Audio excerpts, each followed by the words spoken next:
Guys নমস্কাৰ mini ব্লগলৈ আপোনালোকক স্বাগতম জনাইছোঁ আৰু এয়া হ'ল আমাৰ ছাগলী দুটা আৰু এইটো দি তিনিটা আৰু গৰু বিহুৰ দিনা এই ছাগলীজনী জন্ম পাইছে। যদি আপোনালোকে ব্লগত চাইছে গমেই পাব আৰু আপোনালোকে ব্লগ চাইছে নে কমেণ্ট কৰিবচোন। আৰু ছাগলীটো দেখা পাইছেনে কি কৰি আছে।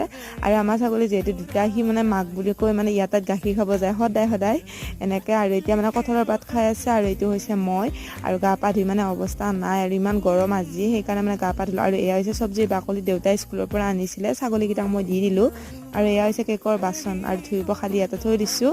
আৰু যিহেতু মাহঁত নাই আজি ময়ে চব কৰিব লগা হৈছে সেইকাৰণে মানে ইমান ভিডিঅ' কৰি থকা নাই, আজি ব্লগে বনাইছোঁ মিনি ব্লগ। আৰু এয়া হৈছে আমাৰ হেণ্ড মিক্সাৰ, এডাল হৈছে ষ্টেণ্ড মিক্সাৰ আৰু এডাল হৈছে ৰিং লাইট টাইপ হয় 7 ইঞ্চৰ এডাল হ'ল ৰিং লাইট। মই মানে ভিডিঅ' এডিটৰ কাৰণে আনিছিলোঁ আৰু ইমান ধুনীয়া হয়, লাইটটো ধুনীয়া জ্বলে। আৰু এয়া হৈছে লাইটৰ কোৱালিটিৰ কাৰণে চুইচটো। আৰু এতিয়া হৈছে আজি মানে কেকৰ মানে ডিজাইনটো চিম্পুল কেকৰ ডিজাইনটো কেনেকুৱা লাগিছে আপোনালোকে কমেণ্ট কৰি জনাবলৈ নাপাহৰিব। হাফ কেজি হয়তো আজিকালি